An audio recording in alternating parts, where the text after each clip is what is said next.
adventurers, welcome to my channel.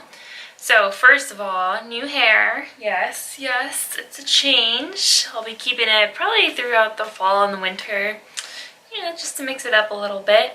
And I actually had pink hair before and I've had gray hair, so this is not new for me. I get bored very easily of pretty much everything. So that being said, let's move along to Emo Nite Day. So basically what Emo Nite itself is a monthly event that happens all around the country, and it's like I don't really know how to describe it. It's basically not really a party, kind of a club event, and there will be special guests and DJs, and it was basically an event started by 3 friends, and it just centers around emo music, so that whole genre.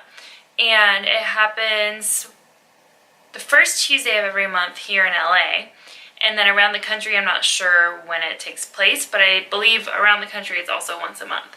So you just kind of have to keep an eye out for that. And I've been going to Emo Nite for about 3 years now. I don't go to the Tuesday one. I went to the Tuesday one maybe 2 or 3 times, but the logistics for me don't really work. Plus I wake up at 5 in the morning. So basically if you go to one of the monthly events, it's $10. You get there and you normally have to wait in line because of capacity, so then they let people in as people leave. So you could be waiting in line for quite a while. And in some cities they also have the option to buy tickets ahead of time online, but for LA, in order to get a ticket ahead of time, you have to actually go to a physical location, and it's $30 instead of $10, and they only sell like a handful of those. So it's just kind of a hassle in LA to get advance tickets. So pretty much if you want to go on Tuesdays, your best bet is just to go and wait in line and then pay the $10.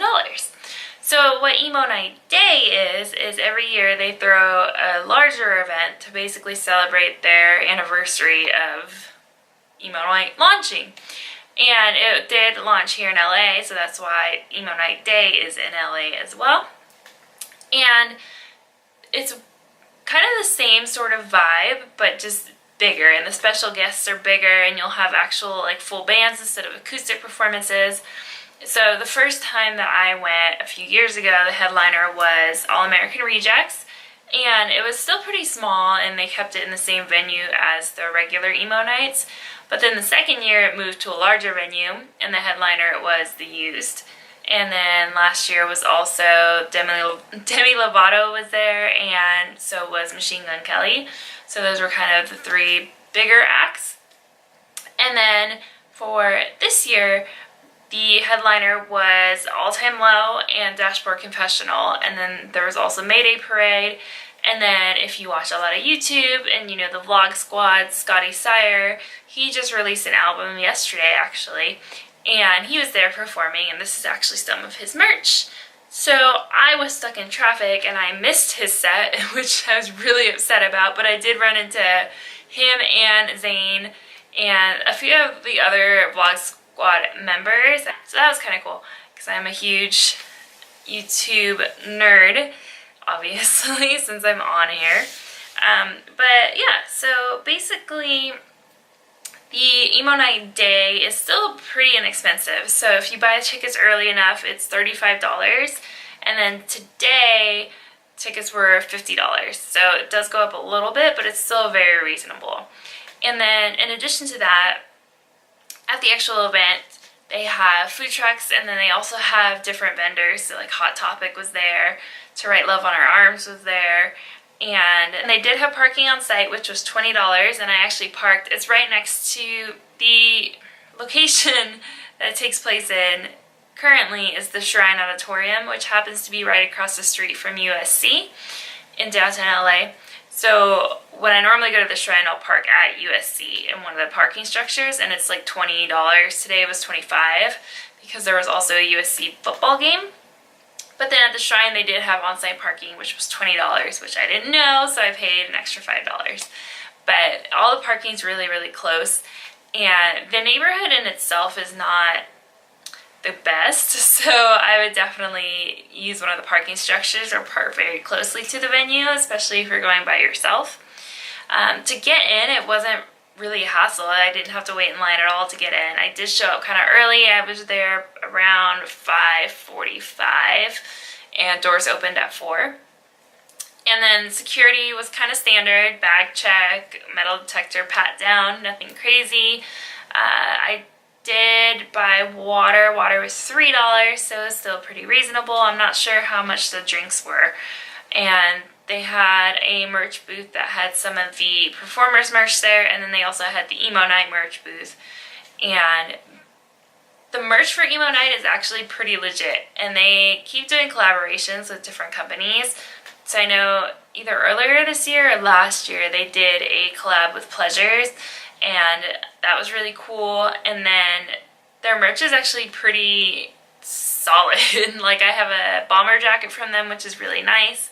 And then I have a long sleeve t-shirt and just a regular t-shirt from them. And I've liked all of their merch drops, and they keep coming out with better and better things. So it's actually really cool. But their merch is kind of pricey, which, I mean, makes sense considering everything else is very reasonable. And they are giving you good quality stuff. So rating Emo Nite Day out of 10, I would give it I think I would actually give it a 10 out of 10, just because I had 0 issues. There was no point in time during the event when I was like, oh wow, like, I wish this was different. Like, nothing was really bad. And even like the lines for the drinks weren't very long, and the lines for merch got kind of long, but it wasn't crazy. And everyone was really nice, and it was just, everything ran super smoothly. So I definitely think 10 out of 10. I will be going back again next year, and I think it's a really cool thing, even if you're not in LA, to go to the yearly event. If you can check out one of the monthly events near you, I think it's really cool, especially if you like emo music. And everyone there, it's pretty much just like a giant like sing-along. So they'll be playing all the old songs, and everyone's just like singing and dancing, and like, it's really cool. And like, people here, they'll just like jump up on stage and like dance with the DJs or the performers, and it's just a very chill, like, happy, like, celebration of emo music. And it's been really cool seeing the event go from when it was called Taking Back Tuesday and when it was small to now this monster that has become Emo Nite. And it's just really cool that these 3 friends who just wanted to listen to music that they liked and party with their friends were able to turn it into this like massive thing that keeps taking off and is getting bigger and bigger and bigger. And they collabed with Dolls Kill today, and everyone that had a ticket for Emo Nite Day could get 15% off at Dolls Kill. Like, they're doing big collabs and they're making big moves, and I just think it's really cool. And it's like the epitome of that, you know, whatever you dream you can do, or do what you love and the money will come. Like, that's pretty much literally what happened to these kids. So it's really cool to watch, and I'm always happy to support them, and they just seem like really cool people. So definitely check it out if it's in an area near you. And I'll also link their website down below and their merch down below. So even if you can't attend, check out the merch, because the merch is pretty cool. So that's all I have, and I will see you guys in the next video. Thank you so much for watching, and see you later. Don't forget to subscribe. Bye.